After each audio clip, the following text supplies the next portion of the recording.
Hey guys! We are going to take a little break from Hamlet this week. I know, it's devastating. I had another idea for a video that I think is going to be pretty interesting and privy to a lot of people's interests.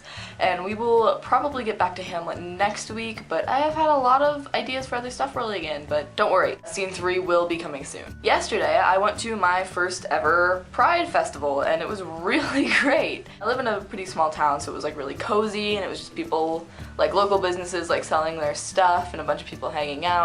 And it's just like great to be in an environment that's not 21 plus, that I can go to meet and hang out with other queer people, and it's awesome. They did have something there though that really caught my interest, and there was tents everywhere because it was rainy, but in this one big tent they had a timeline of specific events and major events that had happened in queer history all throughout the world, and that was really interesting to me since I am doing my exhibition, which is essentially a senior thesis for high school seniors on the history of queer people in the United States. So we got into the tent with the timeline, and I was just absorbed with interest because I'm only doing the United States, but they had stuff from all over the world, and I just there was too many things to focus on at once. It was great. So I am really excited about this video because it combines so many of the things I'm interested in, aka gays in history.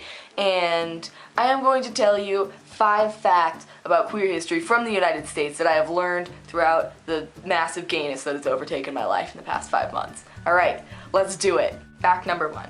The reason why San Francisco is such like a gay town and it's such like a center for queer people and blah blah blah is because during World War I, a lot of soldiers would be caught in partaking in homosexual activity, and whether they were not actually queer or they were, which of course some of them were, they would be discharged and they would be sent and dropped off at the nearest port city, and that city was typically San Francisco.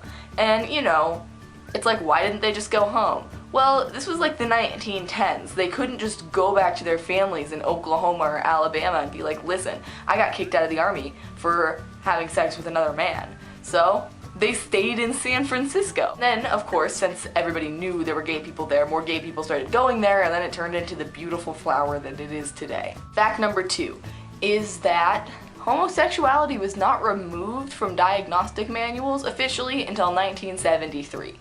That means that gayness was in diagnostic manuals listed as a disease until 1973. That means you could open a diagnostic manual any point up until 1973 and see gayness listed as a disease.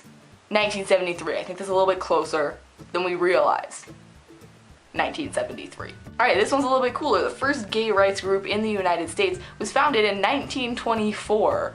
It was by Henry Gerber. He was a German immigrant, and he saw the parallels between gay people being treated bad in Germany and gay people being treated bad in the United States, and he decided to do something about it. So he founded what he called the Society for Human Rights in 1924, and it was a while ago, you know, so it was short-lived. It dissolved in 1925 after a bunch of members faced arrest, and it didn't really do anything, but it's so baller that it existed in 1924. It's awesome. Alright, so we're at number 4 now, and the 4th fact is that the first long-term same-sex relationship between 2 women, which is important to me, on network TV was Willow and Tara from Buffy the Vampire Slayer. And that's super relevant because I loved Buffy the Vampire Slayer. The last one we've come to, number 5. A Washington Post and ABC News poll, a recent one, I think it's 2013, 2014, shows an all-time high of people in favor, in the United States, in favor of allowing marriage equality and same-sex marriage to be a thing at 59%. That's 1% away from 60%, and that is way over half the population. So, let's be real, there's no reason at all why it shouldn't be a thing. Alright, I have a book recommendation for you if you want to know a lot more about the subject, especially queer people and queer history before the 20th century, from the foundation of the United States onward. Definitely check out the 2012 book, A Queer History of the United States by Michael Bronski. It's where I learned a lot of my shit, and it's great. It's an amazing book, and it's so interesting. Definitely 10 out of 10 would recommend. So that's a quick video for you this Sunday. Hopefully I'm posting this on Sunday. If I am not, I'm sorry. As per usual, comment if you want more videos like this one. Tell me what you thought. Like this video, those are always appreciated.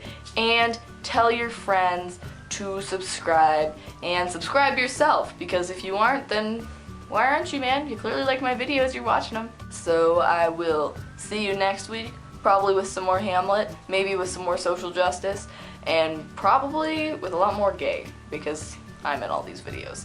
So I will see you guys next week. Comment, like, subscribe. Thank you very much. Bye. Peace.